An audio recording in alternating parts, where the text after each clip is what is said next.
सबसे इंटेलिजेंट लोग जो होते हैं वो क्या लेते हैं? साइंस लेते हैं। जो उनसे कम समझदार होते हैं वो कॉमर्स लेते हैं। तो उससे कम समझदार होते हैं वो लोग आर्ट्स लेते हैं। जो उनसे कम समझदार होते हैं वो स्कूलिंग तक ही रहते हैं। जो उनसे कम समझदार होते हैं देहाती गवार रहते हैं। ऐसे होता है। जो सबसे समझदार होते हैं वो क्या लेते हैं? साइंस। ये लोग बीटेक करते हैं, इंजीनियरिंग करते हैं। जो लोग कॉमर्स लेते हैं ये लोग एमबीए करते हैं। एमबीए के अंडर में बीटेक काम करते हैं। जो लोग आर्ट्स लेते हैं ये लोग आईएएस ऑफिसर बनते हैं। आईएएस ऑफिसर के अंडर में एमबीए काम करते हैं। एमबीए के अंडर में बीटेक काम करता है। जो लोग स्कूलिंग तक पढ़ाई करते हैं ये लोग पॉलिटिशियन बनते हैं। इनके अंडर में आईएएस ऑफिसर काम करते हैं, इनके अंडर में एमबीए काम करते हैं, इनके अंडर में बीटेक काम करता है। और देहाती गवार लोग सो कॉल्ड साधु बनते हैं, जिनके अंडर में पॉलिटिशियन काम करते हैं, जिनके अंडर में आईएएस काम करते हैं, उनके अंडर में एमबीए काम करता है, उसके अंडर में बीटेक काम करता है।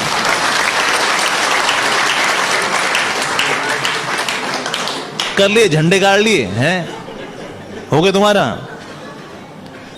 सो दैट इज को सोचे कि ना हम कर्मठता के द्वारा और हम संसार हिला देंगे। यार भाई साहब, उतना ही कर्म करना चाहिए जितना ड्यूटी के लिए आवश्यक है।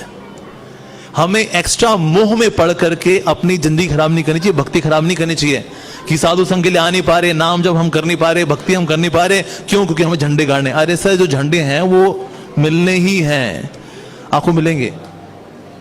लेकिन मैं ये नहीं कह रहा आलसी हो जाए हम लोग, ड्यूटी करनी चाहिए, लेकिन जानवर नहीं बन जाना चाहिए कि मनुष्य जीवन का जो वास्तविक लक्ष्य है उसी को भूल गए हम लोग।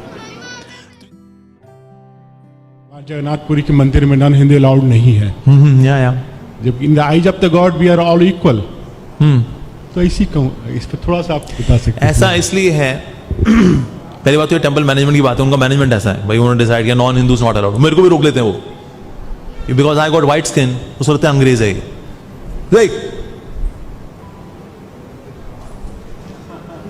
विच कंट्री, मेरे को रोक लेता है वो, बिकॉज उसको लगता है मैं अंग्रेज हूं। मुझे कहीं टूरिस्ट गाइड भी रोक लेते हैं, sir new in India, I can show you India. मैंने कहा यार ये अपन यही करने वाला है। सो आई ऑल्सो स्पीक दैन मुंबईया भाषा टू जगन्नाथपुरी पंडा। मैंने कहा अरे काई को अपन के साथ लोचा कर लेला भाई, अपन को जगन्नाथ जी का दर्शन करने का मांगता है। कहा चल जा तू अंदर जा। हमें लगा तू विदेशी आदमी है। कहा अब मैंने कहा हम टोटल देसी आदमी है यार। ठीक है, सो दे डू दैट, ठीक है, दे डू दैट कि भाई ये अंग्रेज लोग जाए ना। लेकिन ये है कि कहीं ना कहीं उनके क्रॉनिकल्स में ऐसा लिखा हुआ है कि ना कुछ ऐसे नॉन हिंदू लोग आएंगे और जगन्नाथ जी को किडनैप करके ले जाएंगे, and then they will settle down in Orissa, somewhere in Bhubaneswar और सो। वहां पर उनको इंस्टॉल करेंगे और फिर वहां पर फिर खुला दर्शन होगा जगन्नाथ जी का ना। Out of love for Jagannath ji, कि कोई हमारे जगन्नाथ जी को किडनैप ना कर ले, उन्होंने रख दिया हिंदूज नॉट अलाउड, कि नॉन हिंदू ही किडनैप करने वाला है।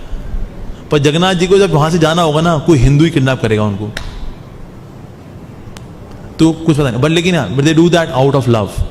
खैर वो टेंपल मैनेजमेंट किया उनका, दे डू लाइक दैट।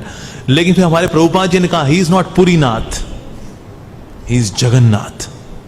तो प्रभुपाद जी ने जगन्नाथ को पूरी दुनिया में फैला दिया। ही एक्चुअली उनका नाम सार्थक प्रभुपाद जी ने किया है, जगन्नाथ जी का नाम। Otherwise earlier he was just Purinath, but Jagannath is not just Purinath और भारतनाथ और हिंदूनाथ, ही इज जगन्नाथ। तो वो क्या है, सार्थक तो प्रभुपाद जी ने किया वास्तव में। तो now we have Jagannath everywhere. आपको ये लगता है कि जगन्नाथ जी उन जगन्नाथ जी से कम पावरफुल है? Of course not. कभी ट्राई करके देखिए, very powerful, very very powerful Jagannath ji. तो इसीलिए साई समझ जाओ, अपनी अकल लगाओ। प्रभुपाद जी बोल रहे हैं चैतन्य चरितामृत के अंदर, if somebody is not determined, not even supreme personality of Godhead can save the person. If the devotee is not determined, determination ऐसे बढ़ेंगे धीरे धीरे धीरे धीरे करके। 4 माला, यहाँ दिक्कत हो रही है, हाँ यार बहुत एसिड बन रहा है, यहाँ पर बहुत कष्ट हो रहा है मेरे को, लेकिन 4 माला उसके बाद उठूंगा। फिर 6 माला, फिर 8 माला, फिर 10, फिर 12, फिर 16।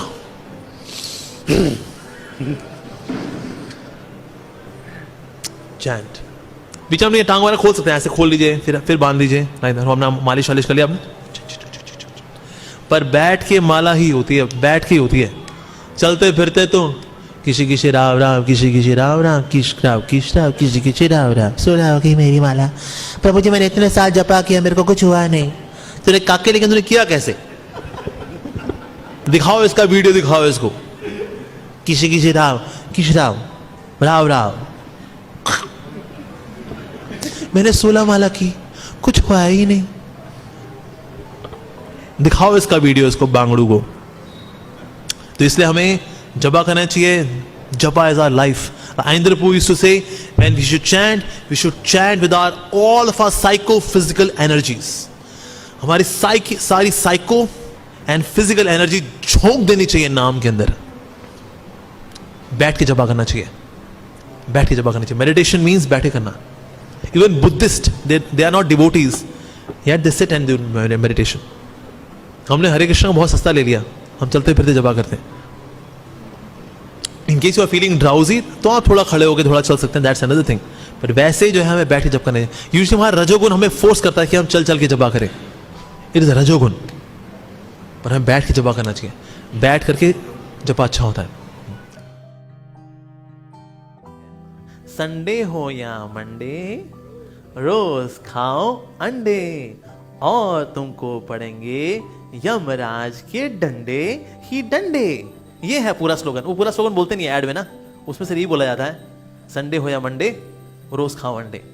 अब अंडे जो मार्केट में आते हैं, दो तरह के अंडे आते हैं। एक होता है देसी अंडा, जो थोड़ा सा ना ब्राउन होता है, जिसको अगर मुर्गी थोड़ा गर्म करे तो उसमें से बच्चा भी निकलेगा, एक तो वो अंडा होता है। एक सफेद अंडा भी होता है, जो कि पोल्ट्री फार्म्स में जबरदस्ती मुर्गियों से निकाला जाता है इंजेक्शन दे करके। अब ये जो एग होता है, जो कि पोल्ट्री फार्म से निकाला जाता है, it's a menstrual waste of the hen. अच्छा, मेंस्ट्रुअल वेस्ट ऑफ द हेन, ये मुर्गी के गर्भ का वेस्ट होता है। अब इसको कोई गर्भ का वेस्ट खा लेगा किसी का?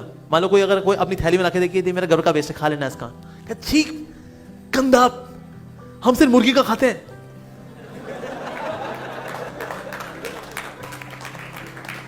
मुर्गिया खा लोगे हैं? हम तो इंसान का भी जो है गर्भ का वेस्ट ना खाएं, मेंस्ट्रुअल वेस्ट ना खाएं, मुर्गी का लोग खा लेते हैं। तो एक में तो मासूम जान है, जिसको मुर्गी थोड़ा गर्म करेगी तो उससे बच्चा निकलेगा। तो एक ऐसा बच्चा जिसने अपनी मां का चेहरा नहीं देखा, सूरज की रोशनी देखी, उसको मार के खा गए। एक तो ये है, और दूसरा क्या, मेंस्ट्रुअल वेस्ट। तो संडे हो या मंडे, कभी ना खाओ अंडे। कैसे खा? ऐसे हमारे यूथ फोरम में एक लड़का आया करता था, very handsome, very good looking. तो कहता था, प्रभु जी मैं बॉलीवुड जाऊंगा ना, मैं बॉलीवुड में वहां प्रचार करूंगा, मैं दीपिका पादुकोण को 16 माला जप कराऊंगा, मैं रणबीर कपूर को 16 माला जप कराऊंगा, मैं रणवीर सिंह को जप कराऊंगा। हमने कहा भाई बेटा तेरा खुद का जप छूट जाएगा, मत जा बॉलीवुड में। कहता नहीं प्रभु जी, मेरी पर्सनैलिटी तो देखिए आप, मेरा चौड़ा सीना देखिए, मेरी पतली कमर देखिए, मेरे बाइसेप्स, ट्राइसेप्स, मेरे अलेक्जेंडर चीक्स, ये देखिए ना प्रभु जी, मेरी आवाज की क्वालिटी देखिए आप, मैं कोई मतलब मैं कुछ खास हूं, मुझे जाना चाहिए, मुझे बॉलीवुड में ट्राई करना चाहिए। और इस तरह से मैं इन सबको जपा कराऊंगा, दीपिका पादुकोण को जपा कराऊंगा, रणबीर कपूर को मैं जपा कराऊंगा, जैकलिन फर्नांडिस को जपा कराऊंगा, मैं कराऊंगा, मैं कर दिखाऊंगा। चलेगा भाई साहब, सुनना तो है नहीं। No dependency on Krishna, no dependency on devotees. चल दिए भाई साहब। अब चल दिए तो हुआ क्या, ये मिले 6 महीने बाद। 6 महीने बाद मिले मेरे को कटवरिया सराय, जो IIT के आसपास है ना, वहां मिले। मैंने कहा और भाई साहब अपने बाल रखे हो तेरे नाम वाले, उसने बाल रखे हुए थे अपने लंबे लंबे। मैंने कहा और क्या चल रहा है? कहता प्रभु जी बस लगा हूं प्रभु जी। मैंने कहा और कितना जपा करते हो भाई? कहता है जपा तो सब छूट गया प्रभु जी। मैंने कहा दीपिका पादुकोण वो कितना कर रही है अभी? कहता है वो उससे तो मुलाकात ही नहीं हो पाई प्रभु जी, बहुत इन लोगों से कहाँ मिलना हो पाता है। मैंने कहा बेटे लाल, उनका जपा तो होना नहीं, तुम्हारा जपा छूट लिया, तुम्हारी गीता छूट ली, तो बांगड़ू वापस आया, तेरे बस की बात नहीं है। फिर मैंने उसको एग्जाम्पल दिया। मैंने कहा मान लो कभी ऐसा हो कि दलदल में एक हीरा पड़ा हो, और आप सोचो अगर मैं हीरा मिल जाएगा ना तो मैं इसको भगवान की सेवा में लगाऊंगा। तो आप दलदल में उतर गए, हीरा भी हाथ नहीं आया, दलदल में भी डूब गए। मैंने कहा बेटा तुम्हारे साथ वही है। तो इसीलिए कभी भी बहुत ज्यादा प्रयास नहीं करने चाहिए कि ना हम कुछ अलग पालेंगे, कुछ कर दिखाएंगे, फिर उसको भगवान की सेवा में लगाएंगे। अगर कुछ एक्स्ट्रा ऑर्डिनरी आपको मिलना होगा, भगवान व्यवस्था कर देंगे।